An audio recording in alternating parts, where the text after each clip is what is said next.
Cumprimento o Sr. Presidente, cumprimento o Dr. Vítor Fernandes.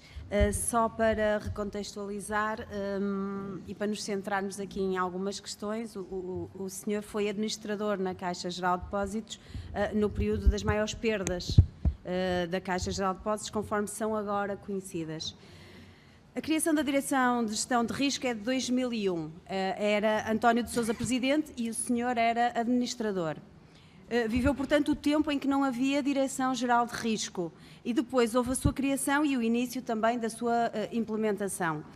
Qual foi o seu entendimento acerca da criação desta Direção-Geral de Risco? A Direção de Gestão de Risco foi uma direção criada para dar parecer sobre as operações de crédito, angariadas pelas áreas comerciais e controlar todos os outros riscos que um banco tem, o risco de mercado, o risco de liquidez, o risco de taxa de juros, portanto, para criar todo um enquadramento de controle de risco da Caixa Geral de Depósitos que formalmente não existia antes disso. Aliás, eu penso, não tenho a certeza absoluta,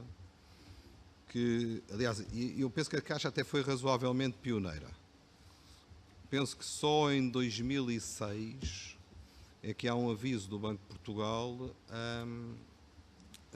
a tornar obrigatório a criação de uma área independente de risco. Não tenho a certeza absoluta do que estou a dizer. Ainda acerca deste assunto, era dos que concordava com esta Direção-Geral de Risco ou era dos que entendia que esta direção de alguma forma seria uma espécie de um empecilho à área comercial da Caixa Geral de Depósitos? Como referi há pouco, eu estava habituado na minha atividade seguradora a ter a área comercial separada da área de risco. Portanto, para mim era muito natural a criação de uma área de risco no âmbito da Caixa Geral de Depósitos.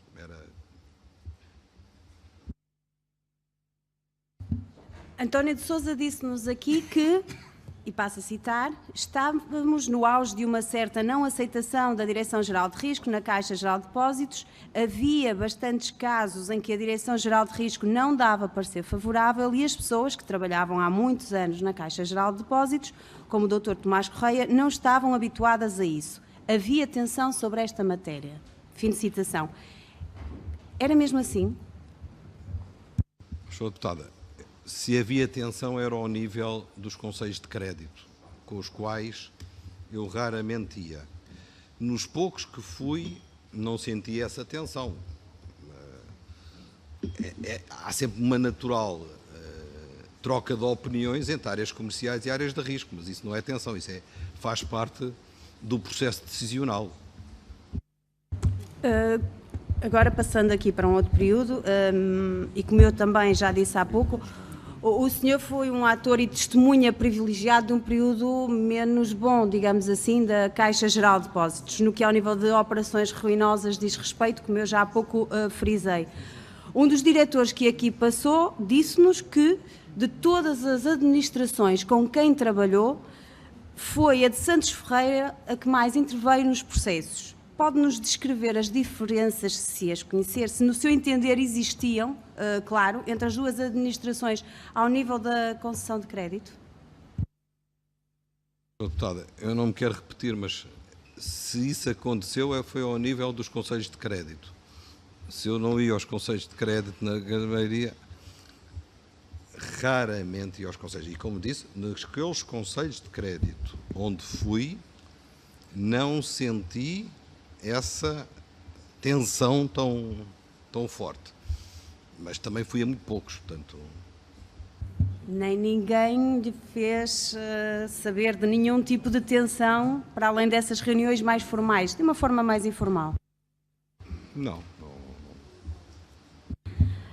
Avançando agora para o período de Santos Ferreira, o curto, mas infelizmente impactante mandato de Santos Ferreira dá origem a processos ruinosos, nos quais Berardo, Investifino, Laceda, Val do Lobo, o Grupo Lena, a Quinta do Lago, são só alguns exemplos. O senhor nunca teve noção do que se estava a passar na Caixa relativamente a estas situações? Em momento algum? O número que eu tenho na cabeça é que a Caixa tem, ou tinha na altura qualquer coisa como 80 mil milhões de euros de crédito. 70 e tal mil milhões.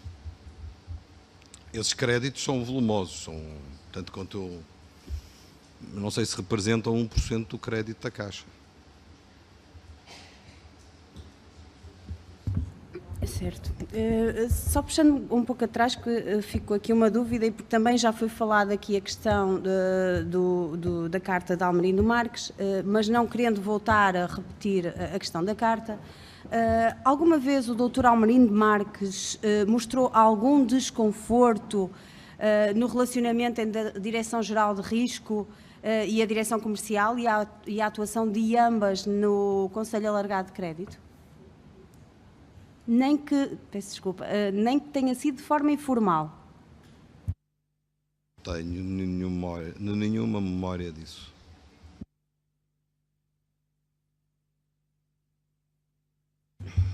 Continuando então, no período de Santos Ferreira, um período negro da Caixa, parece dar a entender que todos fizeram caixinha. Se há algo que nós não queremos num banco público, é que se faça caixinha.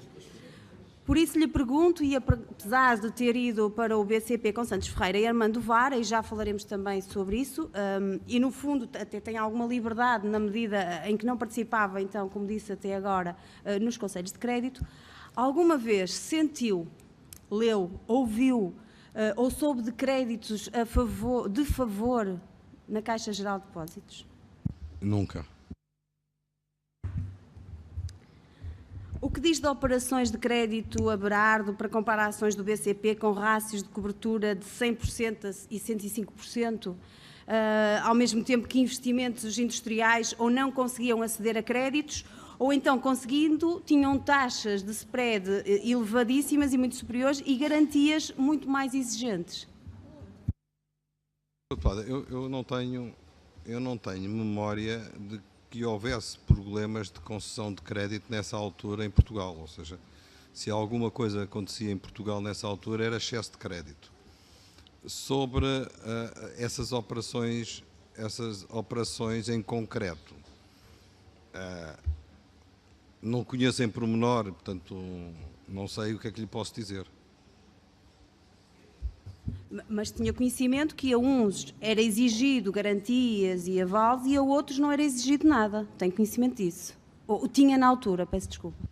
Sr. Deputada, eu não acompanhava a atividade creditícia da Caixa, caso a caso, conhecia os números em geral, mas os casos concretos em apreço, deixem-me, eu já referi isso e vou voltar a repetir.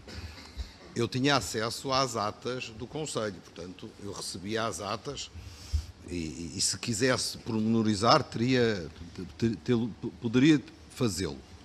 Mas, de qualquer maneira, não estava no cerne da decisão e nos pormenores da decisão para poder fazer algum juízo de valor sobre a qualidade de decisão de crédito nesses casos concretos. Ou seja, não tendo conhecimento, mas não tendo conhecimento, acabou por nunca falar com ninguém sobre o assunto, é isso? Sr. Deputada, quando nós recebemos as atas com algum tempo, lemos as atas, mas no fundo também há alguma confiança nos colegas que têm essas áreas de responsabilidade. Eu acreditava que os meus colegas me confiavam a área dos seguros e que geria os seguros adequadamente e, portanto, tinha essa atividade, as atividades estavam bem separadas. Repare, eu tinha a área dos seguros, a área informática, tinha uma série de áreas que eram bastante absorventes na atividade da Caixa. De uma forma bastante pessoal, diga-me, hoje em dia arrepende-se de ter confiado dessa forma nos seus colegas?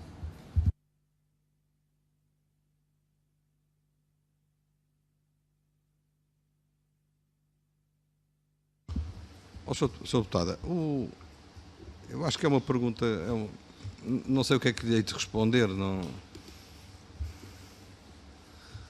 Um conselho de administração é um grupo de pessoas que tem o objetivo de levar a instituição a um melhor patamar. Não, eu acho que a questão se põe de confiar ou não confiar.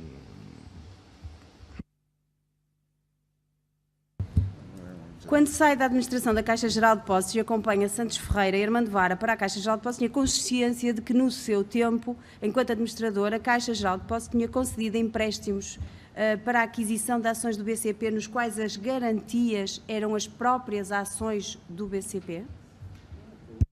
No início tive conhecimento de algumas operações, não por ter participado na decisão, mas creio que nunca vi nenhuma informação de gestão que identificava todas as operações e indicava qual a percentagem que a Caixa tinha indiretamente ou tinha financiado ações do BCP. Sabia que esse colateral representava, conhecendo alguma coisa, sabia que esse colateral representava cerca de 10% do capital do BCP? Não tinha essa estatística, portanto não sabia. Estou quase a terminar. Leu as declarações de Patrick Monteiro de Barros na semana passada? Não. Então eu vou passar a citar só uma das frases. Disse que João Berardo foi financiado para adquirir ações do BCP e fazer parte de um núcleo que iria dominar o banco na linha imposta pelo primeiro-ministro de então. Que comentário faz esta frase?